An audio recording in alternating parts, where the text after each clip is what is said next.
দারুণ স্বাদ ছিল এই রেসিপিটার বন্ধুরা। দেখো কতটা লোভনীয় হয়েছে রেসিপিটা। দেখতে যত সুন্দর, খেতে তার থেকে বেশি স্বাদ বন্ধুরা। বন্ধুরা এই রেসিপিটা বানানোর জন্য লাগবে ডিম।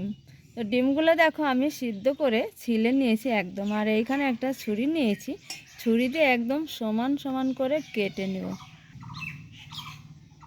এই যে দেখো এইভাবে সমান করে 4 পিস ডিম, 4 পিসই এইভাবে কেটে নেব।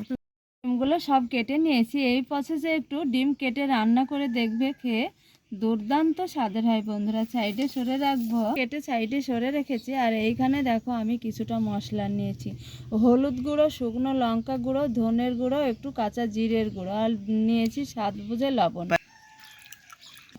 একটু জলে ঘুলে নিব, কি জল দিয়ে খুব সুন্দর করে একটু একদম দারদার করে ঘুলে নিব এই মশলাটা। এইখানে সামান্য একটু দিয়ে দিব লবণ, সামান্য একটু হলুদ গুঁড়ো। ডিমগুলো এইভাবে ভেজে নেব, হালকা আছে জাল দিয়ে কিন্তু ভেজে নিতে হবে বন্ধুরা। তুলে নেব একটা প্লেটে। আরও একটু তেল দিয়েছি, এইখানে দিয়ে দেবো জিরে ফোড়ন। এখানে যে একটা ভুলানো মশলা তৈরি করে নিয়েছি সেই মশলাটা দিয়ে দিব এবার।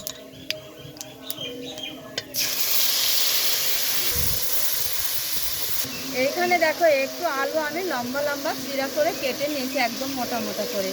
ডিম দিয়ে এইভাবে একটু আলু রান্না করলে খেতে কিন্তু খুব ভালো লাগে। আলুটা দিয়ে দিব কষানো মশলায়।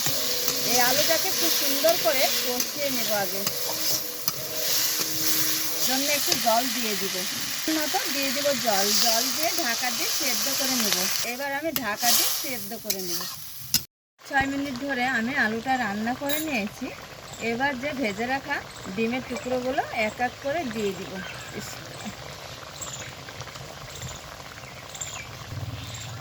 একটু আমি মরিচ দিয়ে দিব। এবার আবারও ঢাকা দিয়ে আমি 2 থেকে 3 মিনিটের জন্য চুলায় বসিয়ে রেখে দিব বন্ধুরা। রান্না প্রায় শেষ হয়েছে। তো বন্ধুরা দেখো 5 থেকে 6 মিনিট তো রান্না করে নিয়ে আবারও চুলায় ঢাকা দিয়ে বসে রেখে দিয়েছিলাম। এইখানে দিয়ে দিব একটু ভাজা জিরে গুঁড়ো বন্ধুরা। রান্না প্রায় শেষ হয়েছে। এবার একটু আমি একটু আলতো হাতে মিশিয়ে নেব এই জিরে মশলা গুঁড়োটা বন্ধু। তো বন্ধুরা আজকের এই রকম যে প্রসেসে আমি ডিম রান্না করেছি বন্ধুরা, কেমন হয়েছে এটা খেতে কিন্তু দারুণ লাগে। আর দেখো ডিমের যে পুরো কুসুমটা ডিমের ভেতরে এইভাবে থেকে যাবে বন্ধুরা, খেতেও খুব ভালো লাগে। আর বাচ্চাদের তো একদম এটা ডিমটা খুব পছন্দ বন্ধুরা। এইভাবে একটু রান্না করে খেয়ে আমাকে কমেন্ট করতে যেন ভুলো না বন্ধুরা। দারুণ স্বাদ ছিল এই রেসিপিটার বন্ধুরা। দেখো কতটা লোভনীয় হয়েছে রেসিপিটা। দেখতে যত সুন্দর, খেতে তার থেকে বেশি স্বাদ বন্ধুরা।